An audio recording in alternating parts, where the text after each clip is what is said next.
O vinho novo é melhor. Robert Tom. Capítulo 13 de 22. Velho e querido Bosworth. Um dia, no começo de 1952, eu disse a Joyce, acho que chegou a hora de meu encontro com Bosworth. Que encontro?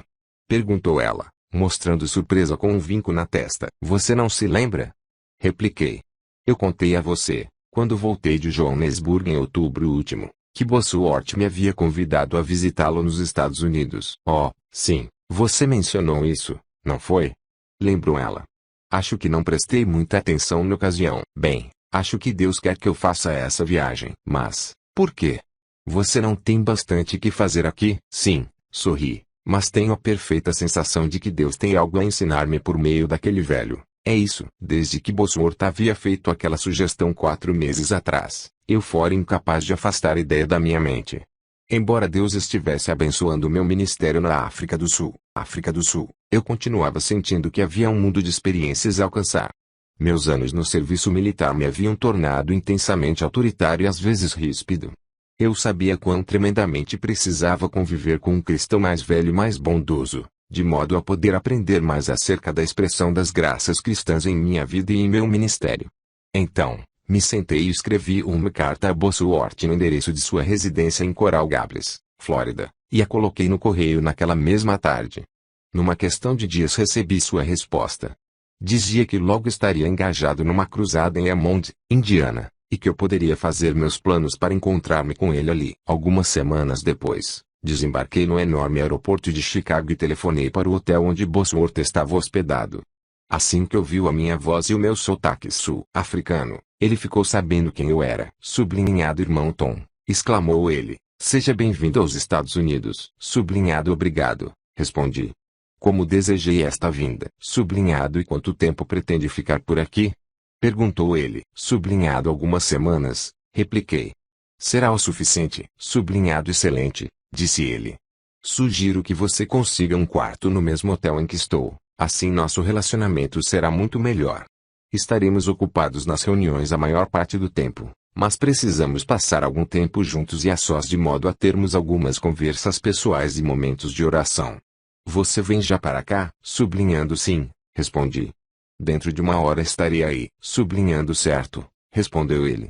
Estarei esperando por você. Naquela noite, depois de haver me hospedado no hotel, sentia-me um tanto nervoso ao bater na porta do quarto de Bosworth. Boas-vindas. O nervosismo desapareceu, ante o calor de sua recepção. Nunca me esquecerei daquela noite.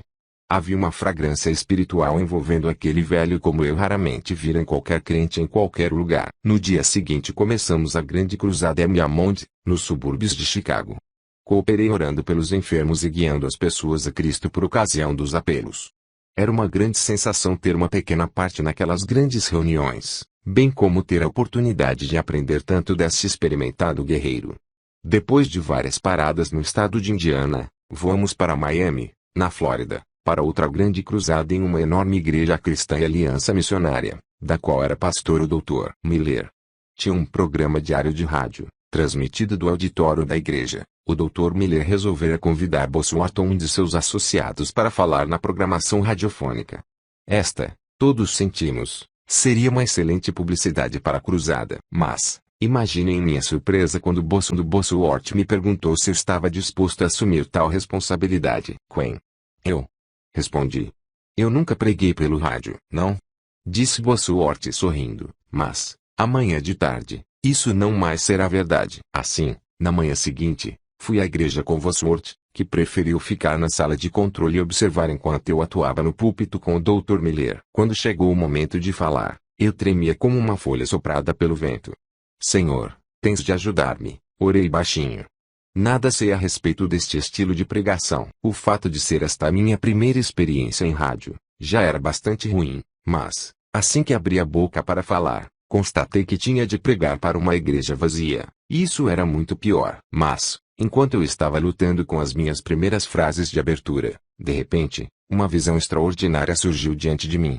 Tentei afastá-la. Eu estava tentando concentrar-me no meu sermão. Mas ela se recusava a desaparecer. Eu vi um jovem soldado no calor da batalha na frente de guerra na Coreia. Estávamos nos dias da Guerra Coreana, Eu ouvi o troar da artilharia e vi o rapaz em perigo. Então, de repente, a visão mudou, e passei a ver a mãe do rapaz pondo um pedaço de carne no forno para assar. Eu vi a expressão ansiosa em seu rosto, e sabia quão aflita se sentia ela por seu filho. Num lampejo, percebi o que Deus queria que eu dissesse. Ouvindo-me neste instante, uma mãe que está pondo um pedaço de carne no forno, declarei. A senhora tem um filho na frente de batalha na Coreia. A senhora está suportando o pesado encargo de cuidados por aquele rapaz. A senhora já derramou muitas lágrimas. Mas, ouça-me, eu tenho uma palavra do Senhor para a senhora. Mãe, não se turbe o vosso coração, credes em Deus, crede também em mim. Durante os 25 minutos seguintes falei àquela mãe como se estivéssemos face a face. Eu podia vê-la em minha visão, e Deus estava me dizendo o que eu devia dizer a ela. Quando terminei, o telefone começou a tocar, com chamadas procedentes de Miami inteira. Quem era esse pregador? Perguntavam. Sublinhado. Nunca ouvimos nada como isso, até mesmo o repórter de um jornal telefonou. Bosworth desceu da sala de controle com lágrimas nos olhos. Onde você aprendeu a pregar assim? Perguntou. Bem, não sei, respondi. Eu realmente vi a visão de uma mãe aflita, e vi seu filho no uniforme de um pracinha norte-americano, e não tive dúvida de que devia falar àquela mãe. Essa é a grande, exclamou Bosworth. Sublinhado. Nunca vi uma demonstração mais pura da palavra do conhecimento. Imediatamente minha memória voltou ao dia em que fui batizado no Espírito. Lembrei-me de como eu havia visto o Senhor em visão e de como ele me disse: eu te dou a palavra do conhecimento. Será que esta promessa começava a ser cumprida? Eu tinha lido muitas vezes 1 Coríntios 12, e sabia que um dos dons do Espírito Santo é a palavra do conhecimento. Se eu compreendia corretamente esse dom, isso envolvia o conhecer certos fatos por divina revelação. Não tinha Pedro recebido uma palavra de conhecimento, quando Deus lhe revelou os fatos acerca do embuste de Ananias e Safira? E, se Deus havia revelado aquilo a Pedro, então, evidentemente, podia dar-me conhecimento acerca de uma mãe aflita. Por que não? Isso me parecia perfeitamente lógico. Daquele dia em diante, Bosworth passou a gastar mais e mais tempo comigo. Tratava-me como se eu fosse seu próprio filho. Algumas vezes levou-me à sua casa em Coral Gables e ficávamos, noite adentro, conversando a respeito das coisas de Deus. Em outras ocasiões orávamos juntos, pedindo a direção divina para o meu ministério hacia a África. Várias vezes ele conseguiu convites para eu pregar e costumava ir ouvir-me. Era, sem dúvida, um grande privilégio estar associado a este grande homem. Uma noite ele trouxe à baila um assunto que, de certo modo, me surpreendeu. Robert, disse ele, creio que a mão de Deus está sobre você. Ele confiou a você um grande ministério. Mas você precisa ser ordenado. Ordenado? Repliquei. O senhor está brincando, não está? Eu não tenho nenhuma preparação regular para o ministério. De que vai adiantar a ordenação? Vai adiantar muito, Robert, insistiu ele. Há algumas portas que permanecerão para sempre fechadas para você, se você não for um ministro do Evangelho devidamente reconhecido. Há muitos púlpitos onde você não será bem-vindo e muitas pessoas que não respeitarão seu ministério. O senhor está sugerindo que eu volte? Perguntei um tanto apreensivamente. De forma alguma, respondeu ele com um sorriso. Fosse você mais moço eu diria sim. Mas você está com 37 anos e Deus já o encaminhou a um bom ministério. Mas o senhor ainda pensa que eu deva ser ordenado? Sim, respondeu ele. Penso que é muito importante. Mas eu ainda posso ser um ministro sem ordenação. Não posso, de certo modo. É como um lançador no jogo de beisebol, com capacidade para ingressar nos grandes clubes, mas que não é reconhecido pelos grandes clubes.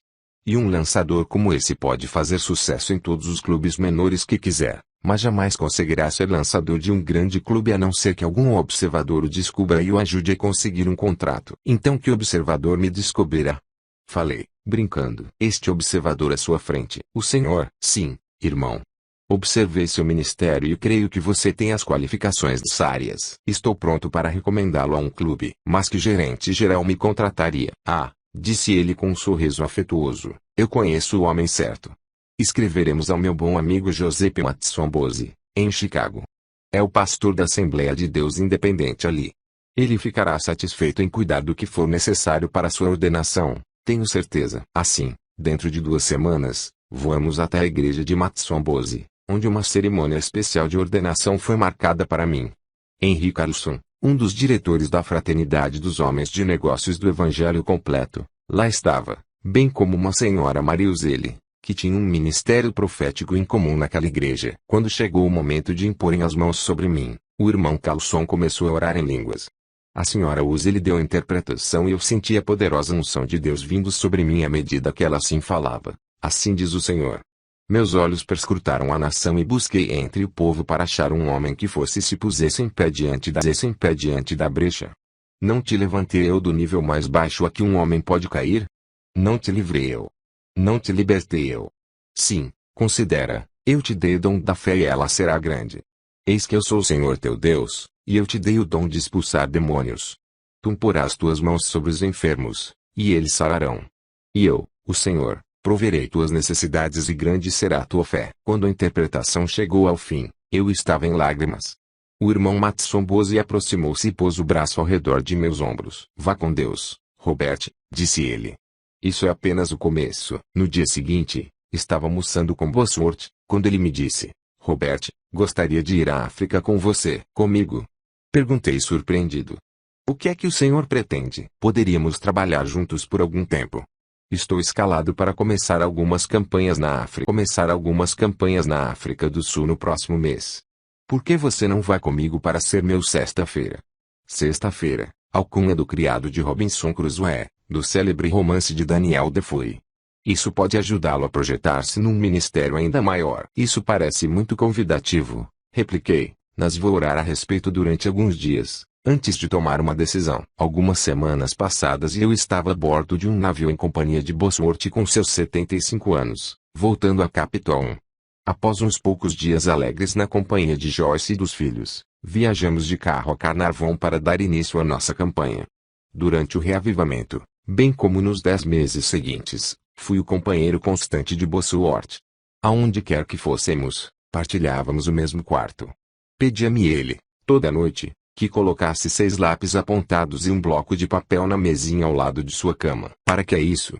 Perguntei meio zombeteiramente na primeira noite. O Senhor me dá meus sermões durante a noite, explicou ele, e, assim, escrevo o que ele me dá.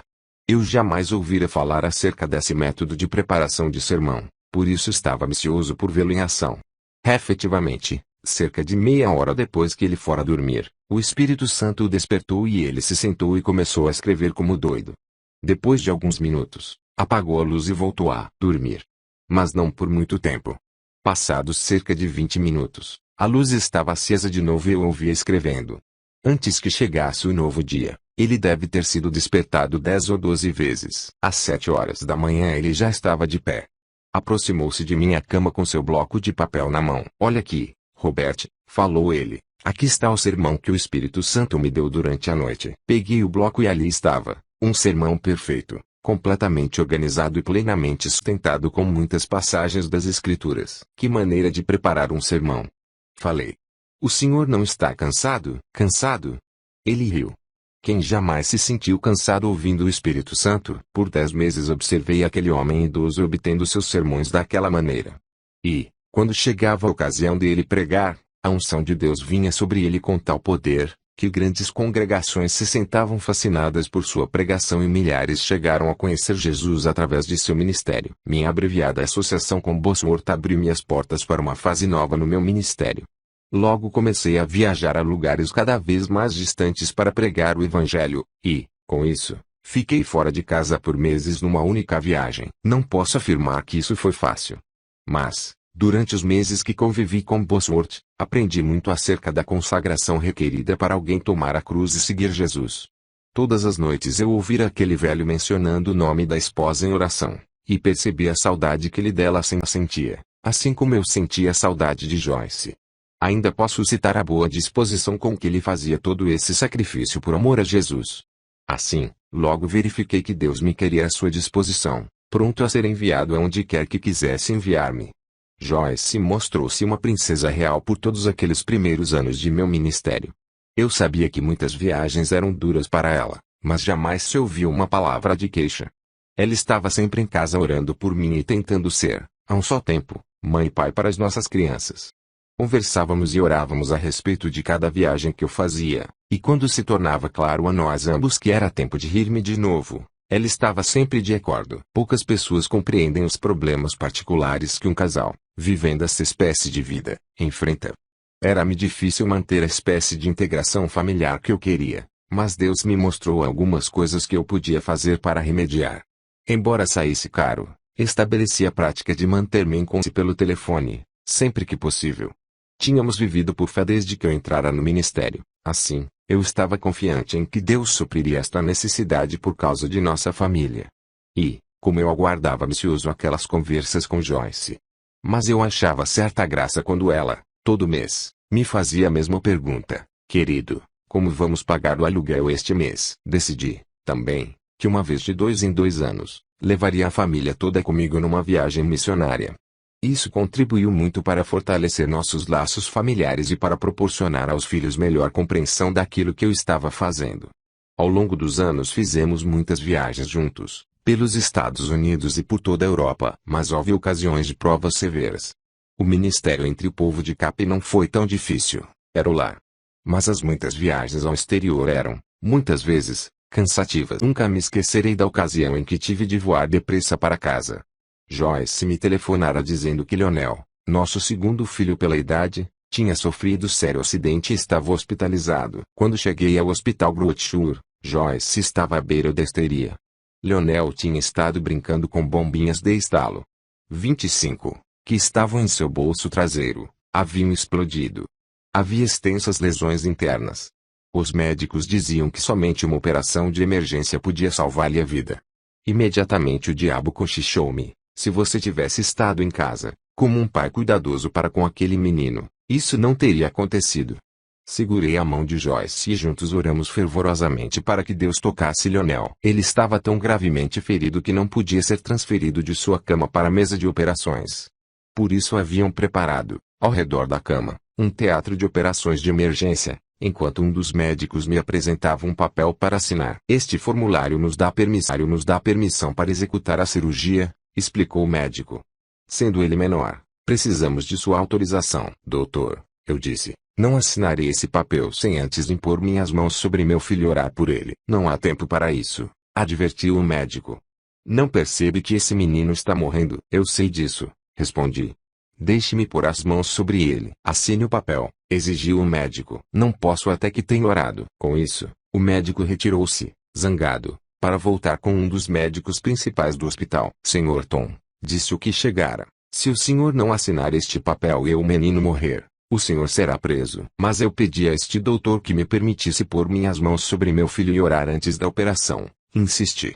Não vejo por que o senhor não pode conceder-me esse pequeno favor.